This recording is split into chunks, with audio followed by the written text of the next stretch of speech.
रामकृष्ण हरी मंडळी, श्री स्वामी समर्थ। माझ्याकडून तुम्हा सर्वांना दिवाळीच्या खूप खूप शुभेच्छा।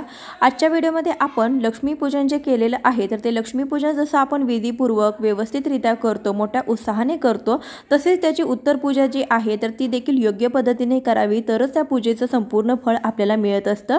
नाहीतर बघा, बरेच जण काय करतात, बरेच जण मोठ्या उत्साहाने ही लक्ष्मीपूजा करतात किंवा कोणतीही पूजा करतात, परंतु त्याची उत्तर पूजा असेल किंवा ती पूजा मांडणी काढणी असेल तर ती व्यवस्थितरित्या काढत नाहीत किंवा तेवढ्याच आदराने त्या पूजेची उत्तर पूजा करत नाही, ती पूजा काढून घेत नाहीत। त्यासाठी संपूर्ण नियमांचं पालन करून आपण ही जी पूजा आहे तर ती कशी काढावी याबद्दलची सविस्तर माहिती मी तुमच्यासोबत घेऊन आलेली आहे। साहित्याचं काय करावं हे देखील मी सांगणार आहे, त्यासाठी व्हिडिओ शेवटपर्यंत पहा। चॅनलवर नवीन असाल तर सबस्क्राइब करा। लगेच आपल्या व्हिडिओला सुरुवात करूया। तर बघा, आपण ही पूजा जी आहे तर ती शुक्रवारी करणार आहोत 1 तारखेला। त्यानंतर दुसऱ्या दिवशी शनिवारी आपल्याला ही पूजा काढायची आहे। ही पूजा तुम्ही त्या दिवशी केल्यानंतर कधीही तुम्ही कोणतीही मोठी पूजा केल्यानंतर कधीही झाडू मारू नका, नाहीतर सायंकाळी तुम्ही पूजा कराल आणि त्यानंतर लक्ष्मीपूजन झाल्यानंतर तुम्हाला घरामध्ये झाडू मारायचा नाही। किंवा पूजेच्या ठिकाणी आपण भरपूर पूजा करतो, त्यामुळे जास्तीचं साहित्य किंवा सामान, फुलं वगैरे किंवा लहान मुलांनी वगैरे कचरा केला असेल तर तुम्ही काय करायचं, एखादं कापड घ्यायचं आणि त्या कापडाच्या मदतीने तुम्हाला हा जो कचरा आहे तो एका साईडला गोळा करून घ्यायचा आहे। परंतु झाडू मात्र लक्ष्मीपूजन झाल्यानंतर चुकूनही मारू नका, घरामध्ये झाडून काढू नका। त्यानंतर दुसऱ्या दिवशी सकाळी तुम्हाला उत्तर पूजा करायची आहे। उत्तर पूजा केल्यानंतर लगेचच तुम्ही झाडू मारू नका। तुम्हाला जर खूपच घाण झालेलं असेल किंवा पारोसं काढायचं असेल तर काय करायचं, उत्तर पूजा करायच्या अगोदर झाडू मारून घ्यायचा आणि त्यानंतर पूजा काढायला सुरुवात करायची। या अगोदर तुम्ही तुमच्या घरातील देवपूजा देखील करून घेऊ शकता। शनिवारी शक्यतो लवकर उठायचं आहे, 7 ते 8 या दरम्यान, म्हणजे शक्यतो 9 वाजायच्या अगोदर तुम्हाला ही उत्तर पूजा जी करायची आहे, पूजा मांडणी काढून घ्यायची आहे। स्वच्छ आंघोळ करून घ्यायची, स्वच्छ कपडे परिधान करायचे। त्यानंतर तुम्हाला रोजची देवपूजा करून घ्यायची, स्वतःला हळदी कुंकू लावून घ्यायचं। त्यानंतर ही जी पूजा आहे तर त्यामध्ये आपण एखादा दिवा रात्रभर चालू ठेवला असेल किंवा नसेल चालू ठेवला तर तुम्ही पुन्हा एखादा निरांजन समई किंवा दिवा एखादा प्रज्वलित करायचा आहे, अगरबत्ती लावून घ्यायची आहे। त्यानंतर तुम्ही या सर्व जी पूजा मांडणी केलेली आहे सर्व पूजा मांडणीवरती तुम्हाला हळदी कुंकू व्हायचं आहे। हळदी कुंकू वाहून झाल्यानंतर तुम्हाला नैवेद्य दाखवायचा आहे। तर रात्री तुम्ही म्हणाल रात्री नैवेद्य दाखवला होता, पण पूजा काढायच्या अगोदर देखील तुम्हाला नैवेद्य दाखवायचं आहे। नाहीतर तुम्ही म्हणाल की आता आम्ही पूजा काढणार आहोत तर मग त्या अगोदर नैवेद्य कशाला दाखवायचं, तर असं नाही। नैवेद्य दाखवल्याशिवाय आपल्याला उत्तर पूजा करायची नाही। तर उत्तर पूजा करत असताना आपण नैवेद्य दाखवायचं आहे। त्यामध्ये दूध साखरेचा, दही भाताचा किंवा इतर गोडाचा तुम्ही खीर वगैरे केली किंवा शिरा वगैरे केला तर त्याचा नैवेद्य तुम्ही दाखवू शकता। नैवेद्य दाखवून झालेला आहे, त्यानंतर हात जोडून आपल्याला पहिल्यांदा क्षमा प्रार्थना करायची आहे की हे लक्ष्मी माते, माझ्या कडून चुकून माकून कळत न कळत काही चुका झाल्या असतील तर मला माफ कर।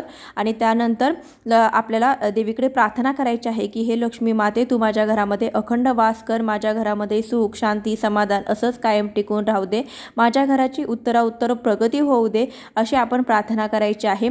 अगरबत्ती संपवून द्या, अगरबत्ती संपेपर्यंत वेट करा, थांबा आणि त्यानंतर तुम्हाला ही पूजा काढायला सुरुवात करायची आहे। त्या अगोदर अक्षता हातामध्ये घ्यायच्या आणि सर्व पूजामध्ये टाकायच्या। टाकत असताना आगमन पुनरागमन असं 3 वेळा म्हणायचं आहे। तर इथे आपली उत्तर पूजा संपन्न झालेली आहे। यानंतर अगरबत्ती शांत होईपर्यंत थांबायचं आहे। अगरबत्ती शांत झाल्यानंतर त्यानंतर तुम्ही ही पूजा काढून घेऊ शकता। पूजा काढत असताना प्रथम मी इथे झाडू मोठ्या आकाराचा होता, पुढे जाता येत नव्हतं कारण की आपण मोठ्या प्रमाणामध्ये पूजा मांडतो, त्यामुळे डायरेक्टली आपण पहिल्यांदाच कलश किंवा इतर जवळचं साहित्य फोटो वगैरे उचलू शकत नाही। त्यासाठी काही सांडणार नाही, लवणणार नाही याची काळजी घेऊन आपल्याला व्यवस्थितरित्या पूजा करायची आहे। आपल्या हातून कोणताही अपशगुन होऊ नये त्यासाठी मी पहिल्यांदा झाडू वगैरे जे आपल्या पायाजवळ साहित्य येते तर ते पहिल्यांदा काढून आपण पुढे जाणार आहोत। तर झाडू वगैरे उचलून घेतलेला आहे। झाडूचं काय करायचं, झाडू तुम्ही रोजच्या कामामध्ये वापर करायचा आहे या झाडूचा। पुढच्या वर्षी आपल्याला नवीन झाडू खरेदी करायचं आहे। त्यानंतर लगेचच आपण जे काही फुलं या पूजेमध्ये संपूर्ण पूजेमध्ये आपण वापरली तर ती फुलं सगळी मी पहिल्यांदा उचलवून एका ताटामध्ये काढलेली आहेत। त्यानंतर जी फुले आहेत तर ह्या फुलांचं काय करायचं, भरपूर प्रमाणामध्ये आपण फुलांचा वापर केलेला आहे। तर ह्या फुलांचं काय करायचं, तुम्ही ही सगळी फुले साठवून सुकवून त्याचं धूप बनवू शकता आणि घरामध्ये त्याचा वापर करू शकता। हे तुम्हाला शक्य नसेल तर काय करायचं, ही सगळी फुले तुम्ही निर्माल्यामध्ये टाकू शकता, एखाद्या मोठ्या झाडाच्या बुडक्यामध्ये टाकू शकता किंवा तुमचं शेत असेल तर शेतामध्ये टाकू शकता। परंतु हे ज्यांना काही शक्य नाही, तर माझं स्वतःचं सांगायचं झालं तर आपण शहरी भागामध्ये राहतो, रोजच्या देवपूजेमध्ये आपण भरपूर फुलांचा वापर करतो। तर मग या फुलांचं काय करायचं, तर ही फुलं मी एकत्रितपणे आठवते।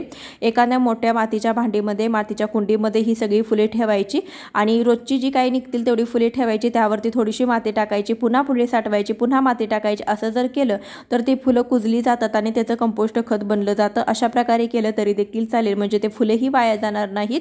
तुम्हाला शक्य असेल तर निर्माल्यामध्ये टाका, परंतु पर्यावरणाची देखील काळजी घ्या।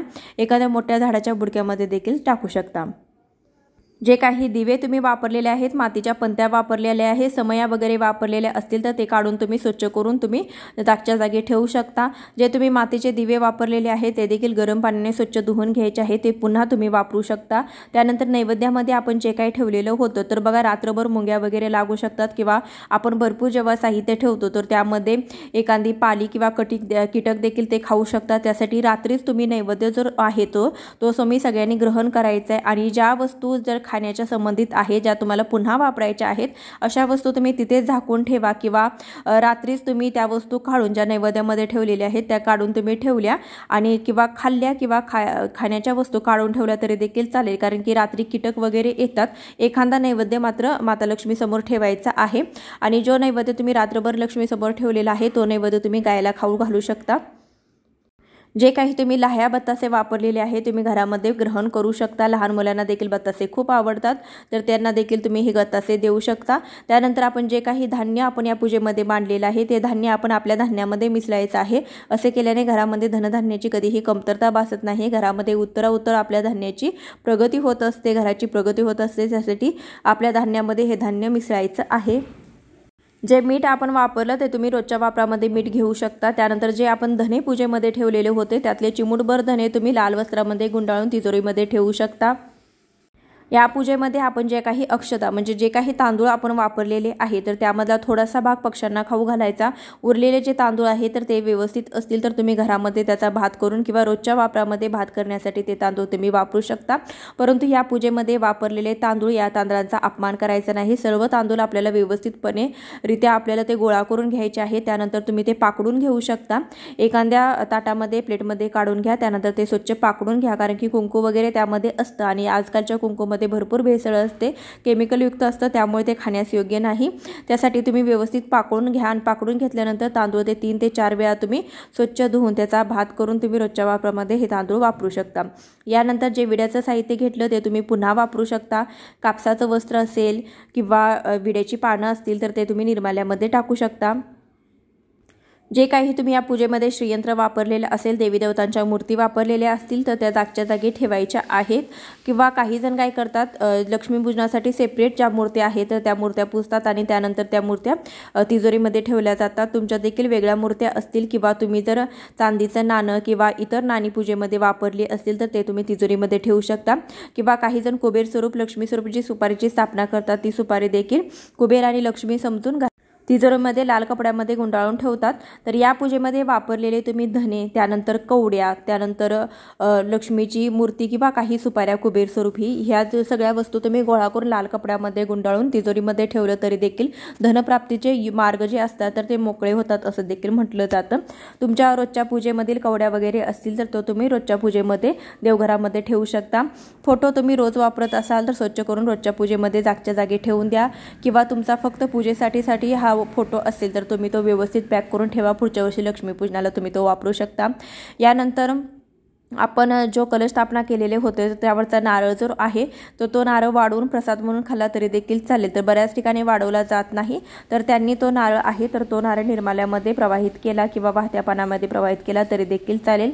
कलशामधील जे पाणी आहे तर ते संपूर्ण घरामध्ये शिंपडायचं आहे, आपल्या डोक्यावरती देखील शिंपडायचं आहे, घरातील सर्व व्यक्तींच्या डोक्यावरती शिंपडायचं आहे। जे काही तुमचे पैसे असतील, दागिने असतील तर ते पैसे दागिने तुम्ही तुमच्या रोजच्या योग्य त्या ठिकाणी तिजोरीमध्ये ठेवू शकता। आंब्याची डाळा, पाणी हे तुम्ही निर्माल्यामध्ये टाकू शकता। शंख, घंटा देवघरामध्ये ठेवायची आहे। तर अशा प्रकारे आपण आपल्या लक्ष्मीपूजनाची व्यवस्थितरित्या उद्यापन करायचं आहे, उत्तरपूजा करायची आहे आणि साहित्याची देखील योग्य ती काळजी आपल्याला घ्यायची आहे। आजच्या व्हिडिओमध्ये बरीचशी माहिती देण्याचा प्रयत्न केलेला आहे। व्हिडिओ आवडला असेल तर लाईक करा, शेअर करा, चॅनलवर नवीन असाल तर सबस्क्राईब करा। भेटूया अशाच एखाद्या व्हिडिओसोबत, तोपर्यंत श्री स्वामी समर्थ।